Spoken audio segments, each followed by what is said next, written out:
बुंदेलखंड के हृदय ओरछा में स्वागत है आप सबका। लगभग 1000 साल बीते जब बुंदेला साम्राज्य के संस्थापक राजा हेमकर्ण ने विंध्याचल की देवी विंध्यवासिनी का अनुष्ठान लगातार 5 बार इतनी भक्ति और निष्ठा से किया कि वे पंचम विंध्येला की उपाधि से विभूषित हुए।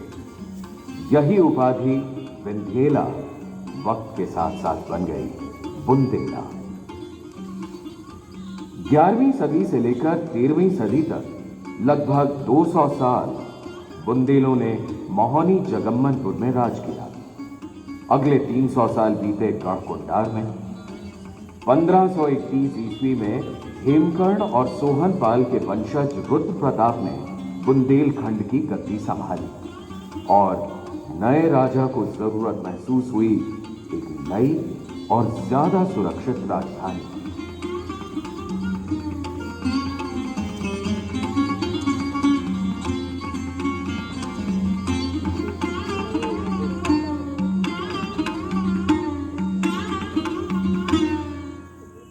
राजा रुद्र प्रताप अपने कुछ विश्वस्त सरदारों के साथ नई राजधानी की तलाश में आ पहुंचे बेतवा नदी के किनारे।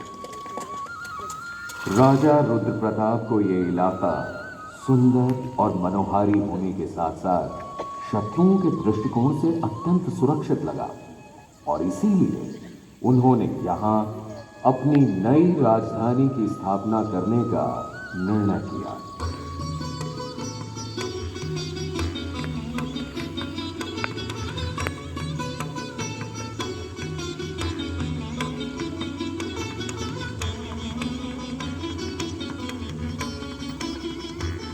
नई राजधानी में जोर शोर से निर्माण कार्य शुरू हुआ।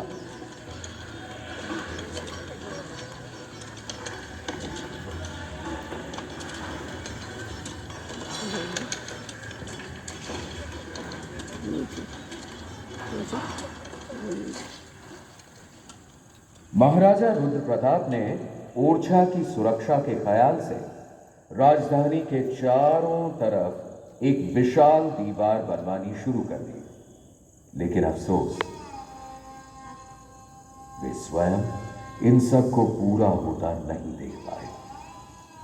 उसी वर्ष अर्थात सन 1521 में एक दिन जब महाराज रुद्र प्रताप शिकार पर गए हुए थे,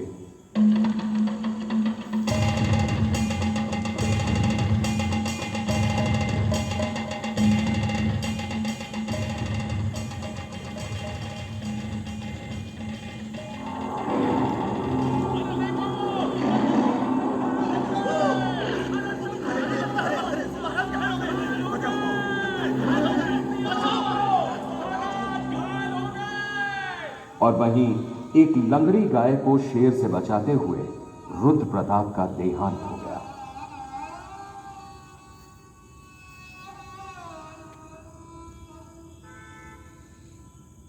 रुद्र प्रताप के देहांत के बाद ओरछा की गद्दी पर बैठे भारती चंद अपने यशस्वी पिता की तरह वे भी अत्यंत वीर और भवन निर्माण के शौकीन थे। उन्होंने ओरछा के चारों ओर 20 किलोमीटर लंबी मजबूत दीवार का निर्माण करवाया और ओरछा का किला पूरा करवाया। इन सभी निर्माण कार्यों में उनके छोटे भाई मधुकर शाह का भरपूर सहयोग रहा।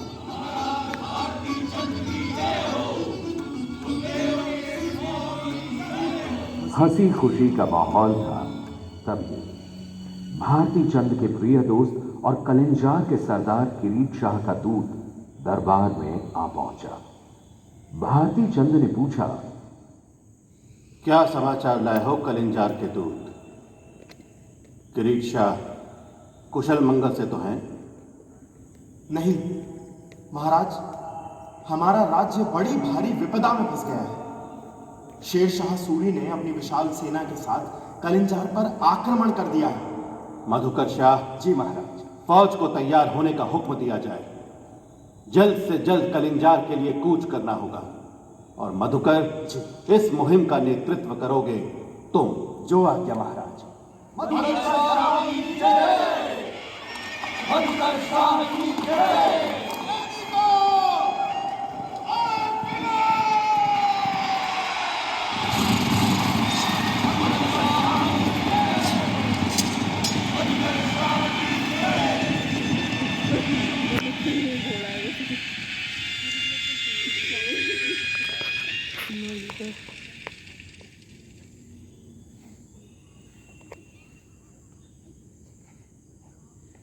मधुकर शाह जब तक कलिंजार पहुंचे, वहां के किले पर शेरशाह सूरी का कब्जा हो चुका था। बुंदेला फौजों और अफगानी सिपाहियों के बीच जमकर युद्ध हुआ, लेकिन यह लड़ाई ज्यादा लंबी चल नहीं पाई। युद्ध के दौरान एक हादसे में शेरशाह सूरी की मृत्यु हो गई और मधुकर शाह की जीत। इधर ओरछा में महाराज भारती चंद जब पूजा के लिए मंदिर की सीढ़ियां चढ़ रहे थे, तभी उन्हें यह समाचार मिला। महाराज की जय हो। शुभ समाचार है, युद्ध में हमारी विजय हुई। शेरशाह सूरी मारा गया महाराज।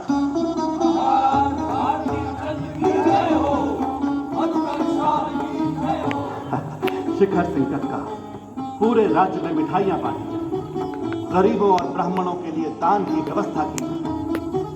आज पूरे राज्य में एक बार फिर दिवाली मनाई जाएगी। अवश्य महाराज।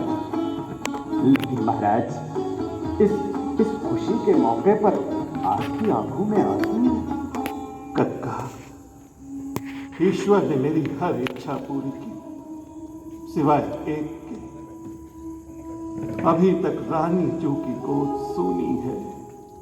भारती चंद ने तमाम व्रत उपवास किए, मन्नतें मांगी, किंतु महारानी की गोद सूनी ही रही और भारती चंद संतान की लालसा लिए स्वर्ग से धार गए।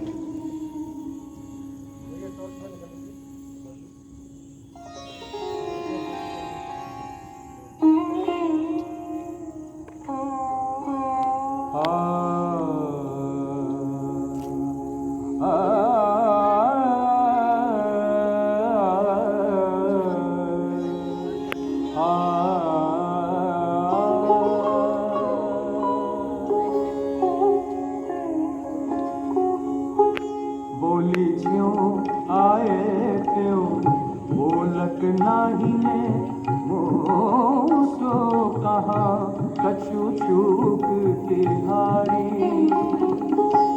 ये सब कैसहु देखो सुने बिन जाने कह को जी के बिहारी।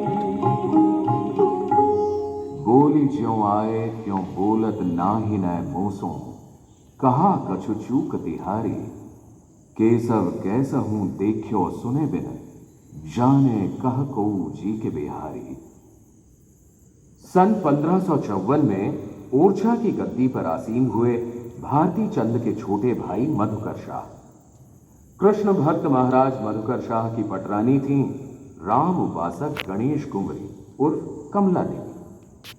मधुकर शाह हर वर्ष वृंदावन की यात्रा पर जरूर जाते और इस वर्ष वो अपनी प्रिय पत्नी के साथ ब्रज धाम की यात्रा पर जाना चाहते थे, पर गणेश कुंवरी की इच्छा तो प्रभु राम के दरबार अयोध्या जाने की थी और इस बात पर मधुकर शाह नाराज हो गए। ठीक है, अगर यही जिद है तुम्हारी तो जाओ, तुम अवध ही जाओ, लेकिन महल में तुम तभी प्रवेश कर पाओगे जब तुम्हारे इष्ट देव राम बालक रूप में तुम्हारे साथ होंगे। महाराज, महाराज मधुकर शाह रानी गणेश कुंवरी को राज्य से लगभग निष्कासन का आदेश दे वृंदावन चले गए और रानी जू अयोध्या। सरयू किनारे पूरे 1 महीना रानी गणेश कुंवरी ने घनघोर तपस्या की। प्रभु दर्शन दीजिए, मेरे साथ मेरे घर ओरछा चलिए, वरना मैं यहीं सरयू में कूदकर प्राण त्याग दूंगी। जय श्री राम, जय श्री राम, जय श्री राम। फिर भी जब रानी जी की इच्छा पूरी नहीं हुई तो अपने वचन से बंधी रानी गणेश कुंवरी ने सरयू नदी में छलांग लगा दी। जय श्री राम। रानी जू नदी में कूद गई। ये तो रानी जू है। बचाओ बचाओ बचाओ बचाओ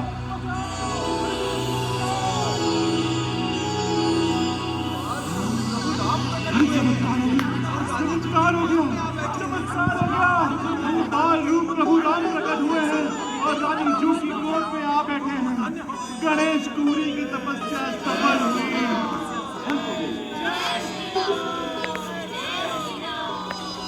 माँ, तुम्हारी तपस्या से अत्यंत प्रसन्न हुए हैं हम।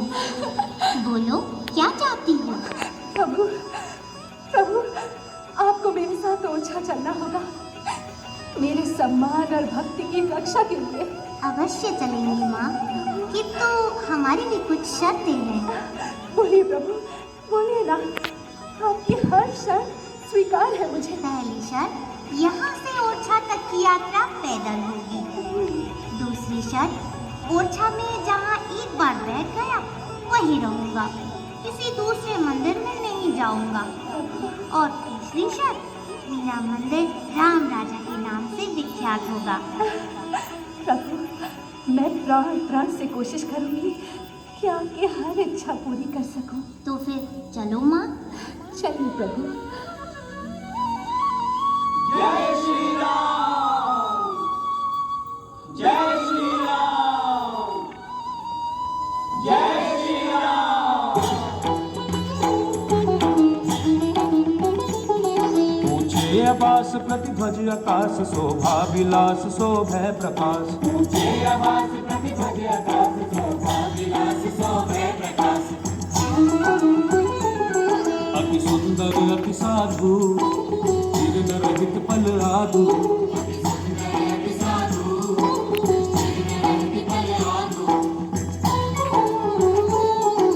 परम तपोमय मानी, संग धारिणी जानी।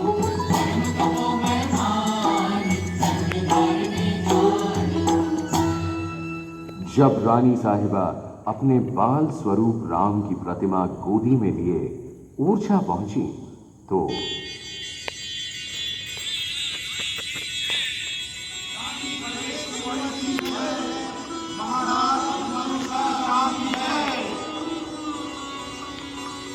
प्रणाम महाराज। महारानी जी, आपने सिद्ध कर दिया कि आपकी भक्ति कितनी प्रबल है। प्रभु राम के इस बाल रूप को देखकर मेरा रोम रोम धन्य हुआ। महाराज, हम प्रभु के लिए मंदिर बनवा रहे हैं, किंतु उसमें थोड़ा वक्त लगेगा। महारानी जी, तब तक आप प्रतिमा यही बना दें। मंदिर पूरा होते ही पूरी धूमधाम के साथ इसे वहां पर स्थापित करेंगे। ठीक है, जैसा आप कहें महाराज। प्रभु राम की ये मूर्त मैं कुछ दिनों के लिए यही रख देती हूँ। जय श्री राम, जय श्री। लेकिन ऐसा हो नहीं पाया। भगवान रामचंद्र जी के लिए बनाया गया महल जब पूरा हुआ और महारानी गणेश कुंवरी के शयन कक्ष से भगवान रामचंद्र की प्रतिमा को हटाने की कोशिश की गई तो वो वहां से हिली ही नहीं। भगवान की शर्त भी तो थी। ओरछा में जहाँ एक बार बैठ गया वहीं रहूंगा, किसी दूसरे मंदिर में नहीं जाऊंगा। आखिरकार रनिवास ही बना राजा राम मंदिर और नया भवन बना चतुर्भुज मंदिर, जहां कई वर्षों बाद भगवान विष्णु की प्रतिमा स्थापित की गई।